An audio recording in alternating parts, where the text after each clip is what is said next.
This imagery has continued just to indicate that the bestiality in a man. Even modern neurology recognizes that one part of your brain is that of a reptile. There is evidence to show that the reptilian brain can become more transparent and starts communicating with the outside part of the brain. Namaskaram, Sadhguru. I want to know what is the significance of the form of Mahishasur at the feet of Lingabhairavi and the That means a man was killed by a woman. and the bull form at the sides of the yantra. Do you understand the question?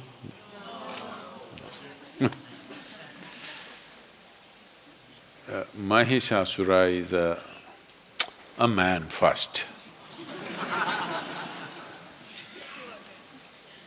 We really don't know much about him, but traditionally he got terribly bad press.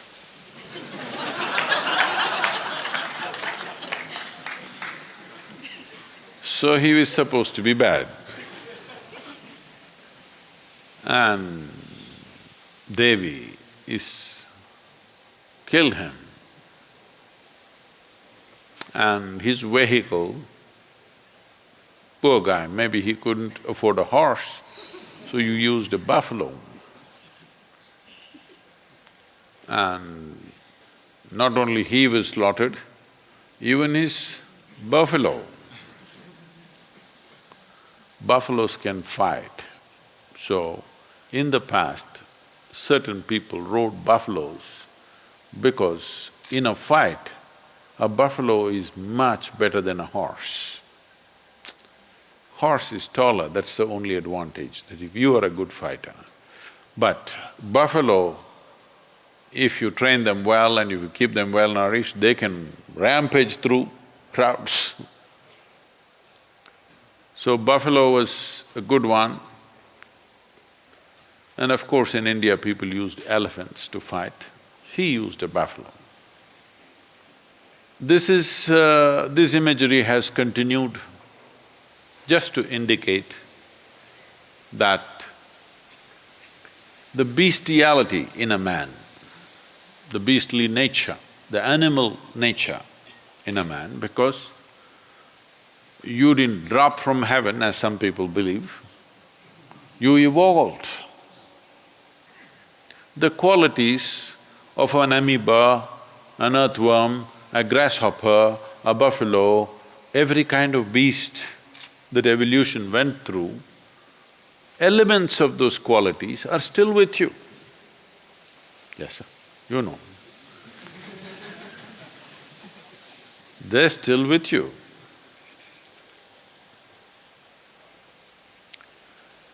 So, these are all compulsive tendencies. Even modern neurology recognizes that one part of your brain is that of a reptile. There's a reptilian brain which is approximately the size of your fist. So those of you who have a big fist, I'm sorry. You show your fist, huh? Somebody else say he's got more animal in him. So, the evolutionary process, the modern neurology recognizes that there is a part of your brain which is reptilian. That means it's at that stage of development which is instinctive and does things in a certain way. But over that, a flower of cerebral cortex evolved. If you function out of this, which is a happening, which happened after human spine became erect. After the human spine became erect, the outer flower developed, which is what makes you human, which is what gives you thoughts about universality of the existence, which is what gives you an idea that everything is one, which is what allows you to be a scientist, This is what allows you to be a spiritual seeker. But if you go back to this, all you have is instincts of survival. So the entire process, the human effort through education, through spiritual process, through meditation, everything is to move away from this and function from the outer dimension, which is a more recent happening, but this gives you a sense of seamless way of approaching life. If you go to the reptilian brain of who you are, fixing boundaries is all that you know. So whenever you are having problems with people around you, always wanting to fix your boundaries, this is mine, this is yours, my space, your space, my air, your air. When it comes, you must know you gotten here. Now the spiritual process, the yogic dimension is looking at how to make this, because if you function only from one aspect of your brain, it'll work, but not enough, you're not using all of it. So there are methods, some of the methods you are already practicing, but the idea is to open this up. There is evidence to show that the reptilian brain can become more transparent and starts communicating with the outside part of the brain. There are experiments, there are studies which show that with certain practices of meditativeness, reptilian brain, which is always about fixing boundaries, will begin to communicate with the outer part of the cerebral cortex and it function as one brain. So I don't know if you should. The flower should open up, and that is why in the yogic, you will see all the imagery in the yogic culture, flower, flower, small flower, small flower, small flower, big flower. It opened up. If it opens up, now human intelligence is functioning in a very unifying way, not in a divisive way, not in a way that you will become exclusive, you will become inclusive. Inclusiveness is not a philosophy. Inclusiveness is the nature of the existence. No other creature is able to realize this. They're all busy fixing boundaries. The dog is peeing all over the place, not because of urinary problems, but he's establishing a kingdom, pea kingdom, of course. Human beings are not any different. They're doing the same things in a different way. This is mine, that is mine, that is mine, that is mine. Fixing a kingdom, when it's possible, push it a little bit. When it's possible, push it a little bit. Not possible, put the wall. Happening all the time. So,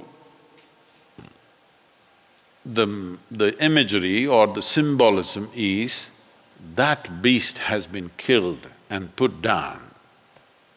That is the symbolism of Mahishasura and his buffalo, dead and down. This means you are big flower. And Navaratri is coming now. That means Navaratri literally means 9 nights. Why this Navaratri is, every month after the no moon day or the new moon day as it's called here, or the Amavasya, after that, days are counted. 9th day is called Navami, that means 9. 9th day it is. These 9 days are considered feminine. Out of the 28 days, 1.5 days or nearly 30 to 36 hours is a neutral time when the full moon is on. So 27 days or the days which are calculated in a certain way. 27 days or 27 is significant with reference to the solar cycle also. So 1/3 of it is called the feminine part of the month, the 9 days. The remaining 18 days are masculine in nature. So when the feminine is on, the Devi's thing is on, so that is why in the tradition, up to Navami, all the worship is for the Devi. After that, things will change. Particularly in the tradition that comes from Kashmir, which is a very strong feminine worshipping culture, I'm talking about the past. Today if we say Kashmir, you think of terror, you think of militancy, you think of extreme manifestations of many things. But this is all started about 7 centuries ago. Before that, and even after that, for quite some time, Kashmir was a very strong Devi process and very feminine-oriented practices, very powerful things were done. There are every Navami, that is every 9 days in this 12 months that is going on, they're dedicated to different Devis. The one that comes now, which is called the Dasara, or the Navaratri as it's largely celebrated, this is dedicated to Devi Sharada. This was considered most important because Sharada is the goddess of learning. So among the various things that a human being can do, this tradition held learning as the most important that a human being can do. He can fight, he can win, he can conquer, he can run. But the most important thing that a human being can do is they can learn. That is the significant aspect of who we are. Other creatures can run faster than us, they're stronger than us, they can do many things that we cannot do, but they can't learn like us. So this Navaratri, which is coming now, end of September, or no, beginning of October, I think, is dedicated to Sharada Devi, the goddess of learning, because this is unique to us. This is the pride of being human, that you can learn just about anything. If you're willing, you can learn. Even if they're willing, the other creatures cannot learn. So this is the most significant Navaratri dedicated to Sharada, and you must prepare learning something. And